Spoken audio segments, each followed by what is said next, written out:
Hello, my friends. I have another wonderful interview today. This is Jill. Now, last week, Jill interviewed me, and this week it's my turn to help her share her expertise with you. I met Jill through the Grand Connection networking Yep. group that I'm participating in, and she is fabulous. She's amazing, amazing, amazing. So you want to listen to what she has to share because we're having a really interesting topic about business today. Jill owned a wellness business for nearly 25 years and knows the struggles of small business owners very well. Small businesses struggle to be heard and remembered.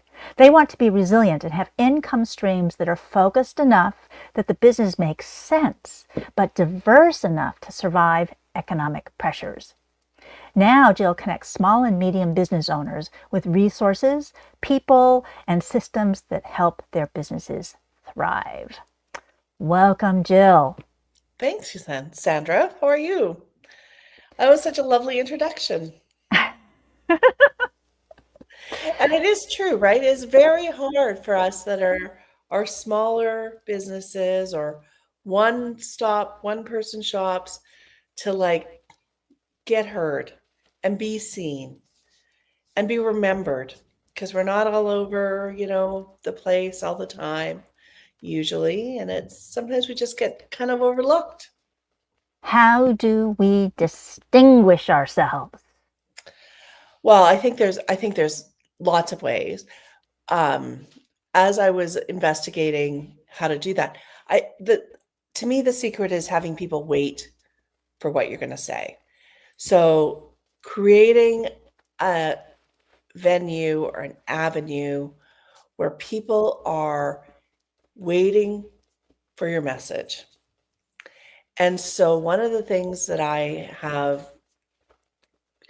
discovered and one of the reasons why I changed my life in the last year is I found digital magazines, Hmm. which is an amazing way to turn your collaborators into your competitors into collaborators.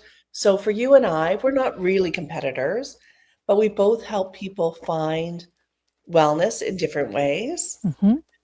And so if I had a magazine about wellness, for me, I would be able to say to you, Sandra, let's do an article about you.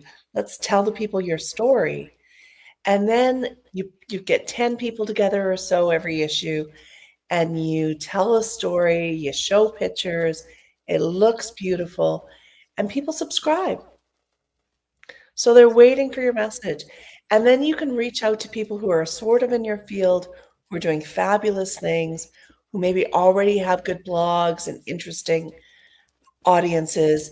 And in that collaboration process, as a magazine publisher, you get to build your audience. You build your email list, you build the number of people that are waiting for the next time you put out an issue. So, do you So have this magazine? I have one coming out next week, which anybody can email. It won't be next week. It's going to design and layout at the end of this week. So it'll be 2 weeks after that. So when I was changing my life, I thought that's what I was going to do. I was going to do a wellness magazine. But as life, my magazine is actually called Savor Europe because my dream, as you know, is to not be in Canada in the winter. And so I'm using my magazine as a launch pad to get to design the life I want. So I have people who've written fabulous articles about living in Italy or living in um, the first issue has Italy, Bulgaria, Greece, trying to think where else. The Madeira, Portugal. So people that live fascinating places and do fascinating things, telling their stories. So it's a magazine. My magazine is for those of us who are about our age who want adventures, but we want comfortable adventures. And we don't want to be on a bus and traveling every day. We want to go and live somewhere and experience food and have a favorite restaurant and know where your market is. And so that's the magazine I'm working on first. I am intending to loop back and do a wellness magazine, just mostly because I know so many fabulous people in the wellness industry that deserve a light. So, would people contribute consistently to your magazine or just one No, time? really, what we do is, and we actually have a workshop, and the link is going to be below. We have a monthly workshop for anybody who thinks that a magazine might be a good fit for them. What we teach you to do is to find people who've already written about your topic and get them to collaborate in. So in your case, I know you've got a ton of stuff you've done. I would send you an email and say, Sandra, I'd like to use this piece of, or maybe take a transcript from an interview you did, or a blog you've already written, and then put that into the magazine with pictures that describe it. And as a publisher, you want to have a rotating group of experts. Like one of the magazines I work on is a calligraphy magazine randomly, and it we have over 350 contributors in the last 2 years. So all of those people work together. All of those people then will send out a message to their followers and say, listen, I've got this great article in this magazine, check it out. And for anybody that's interested in calligraphy, they would have a link to check it out. So it grows and I just consult on that project, but it grows the calligraphy magazine's um, email list. And Hmm. so whenever they do things, they run courses or they have programs or whatever they're going to do, they have a really robust list to sell to. So, how is this different from PR? Well, it is PR, so it would be, a part of that. I think the biggest difference is that as a publisher, you control your message. And when you're Hmm. speaking to somebody, you're not trying to speak to everybody. You're niched into your audience. And whether that audience is kids with dyslexia or wellness professionals, photographers, calligraphers, in my case, world travelers, you're niched into your audience. So you're not trying to change people's opinion about it. You're creating a conversation. You've got a magazine that goes out every month or every 2 months, and that creates a dialogue, and people are subscribed. So they've given you money waiting for your next issue. And as part of that, they're waiting for what you're trying to say. So you're not trying to push past everybody else's message. You're just there to tell them your story. Tell them a story that's going to make their lives more interesting. So, are you recommending to the people who may be watching this interview, either live or after in just watching the recording, are you saying that as individual business owners, someone could choose to start their own magazine and gather contributors and then themselves publish this and put it out? Absolutely. And we teach you exactly how to do that. So it's really great for anybody whose business is relationship driven. It's not great for somebody who's transactional.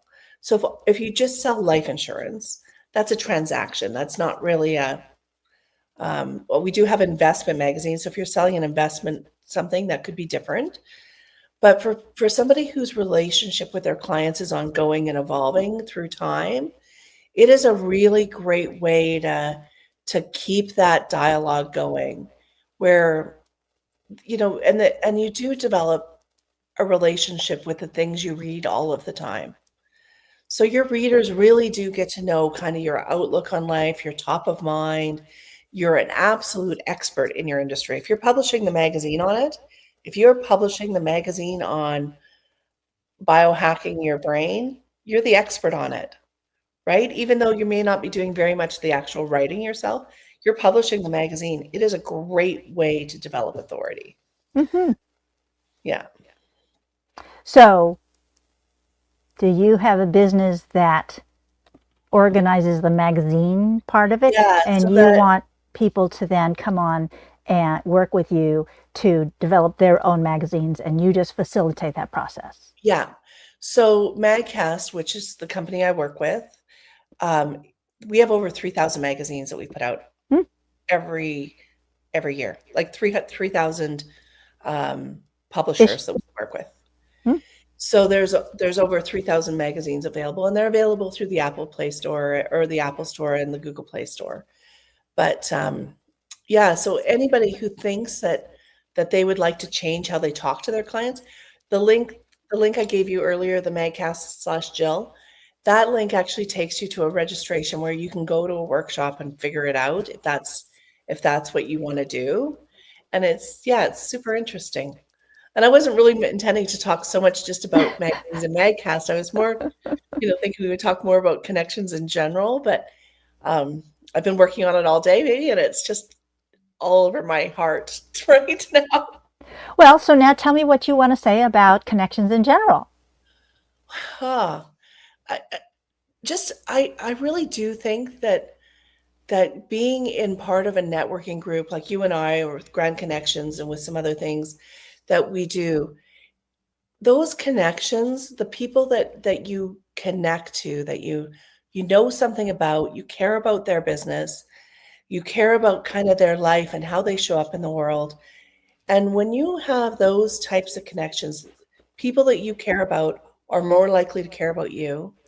Hmm. Of course, it's not a guarantee. We've all been in a relationship where it was all one way, but more likely, the more you connect with someone, the more you care about the people that you connect with, even if it is like you and I have never met in person. We've only met on Zoom, and yet I feel like I have a real connection to you. Hmm. And as a result of those kind of connections, I think you get just the ripple effects of not just people noticing you and knowing who you are, but people being invested in your business, your well-being, your all the little things that you do that kind of put together the picture of how you show up in the business world. And I just think that's a real gift that we've got in this period of time where it often feels very either disconnected or kind of contentious in the connections. Everybody is a little bit jittery right now. And these connections that we can make that are authentic really help soothe those wounds. Lately, I have been putting a big effort into interviewing a lot of people. And you've And interviewed some fascinating people. yeah, and I've been purposeful about it.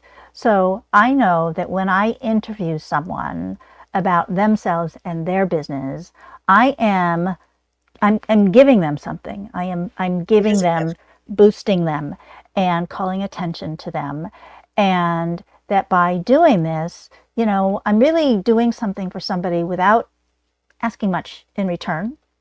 In some case, like with you, And we there's traded absolutely no interviews. guarantee you'll get Yeah. anything in return. Yeah. And so I'm just kind of putting this into the relationship bank. Hmm. So it's like it's got to be strengthening my connections with this, just the business community in general, and supporting people at the same Yeah. time, which is Yeah. really good. Plus, I get to know them Plus you get to and know them. what they care about, and have other people learn more about them. So Yeah. it's actually been really fun interviewing a lot of people. Yeah.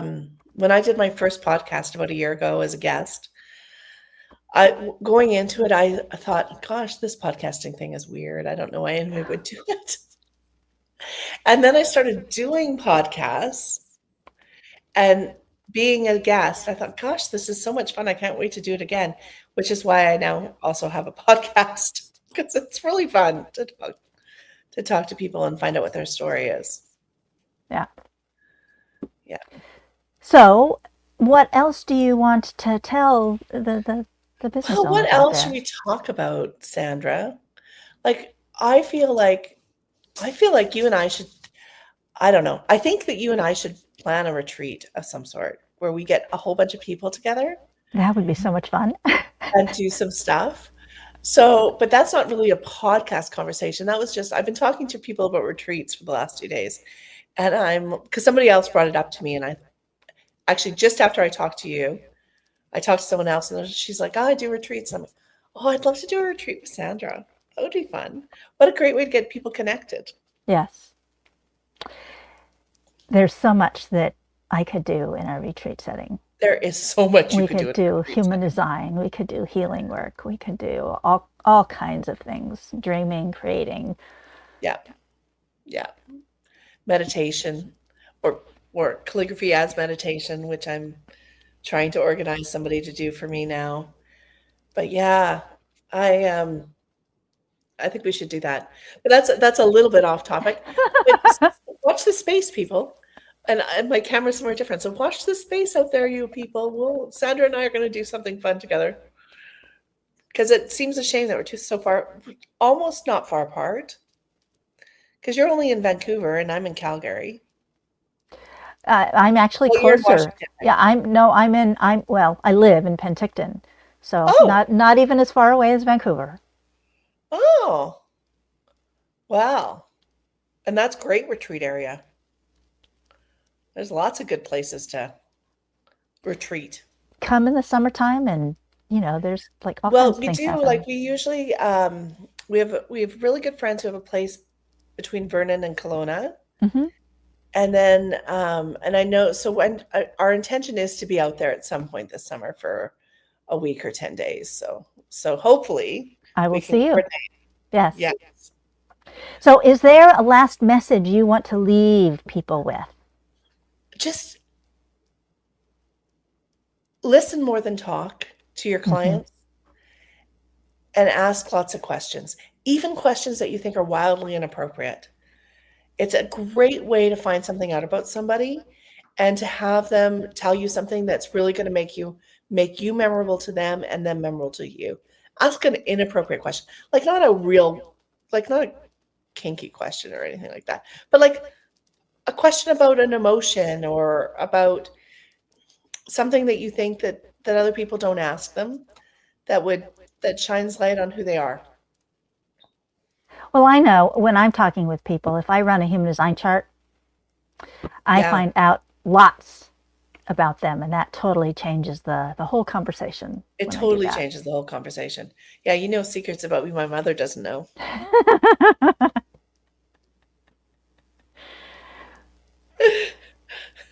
So tell people how they can connect with you and So yeah, so if you like an issue of the magazine when it comes out, you can email me, jburk, BURK, at magcast.co. Or I think my stuff is in the show notes. If you're interested in finding out more about being a publisher of a magazine, follow the link, sign up. Um, it's really no pressure. It's just a real good information session. And other than that, follow me on LinkedIn because everything I do is going to trickle through there eventually. yep. So we're going to put the information on how to connect with Jill and Oh, Magcast. Fascinating Fridays. That's what we were going to talk about. So Tell me about Fridays, Fascinating Fridays. Fascinating Fridays. So Fascinating Fridays happen every Friday at 11 o'clock Mountain Standard Time. And it's just a Zoom room. And everybody gets to tell everybody else what fantastic thing they've done that week. And everybody else just says, good for you, Sandra. So the link for that is in the bio in the thing below too. But come to Fascinating Fridays. Tell me what you've done this week. I really want to know. Sounds great. Yeah. All right. So thank you, everybody, for watching this intriguing conversation that went all sorts of different places. And think about you could have people waiting for what you have to share with them, like wanting more. It's Thank true. you. Thank you. Have a wonderful day.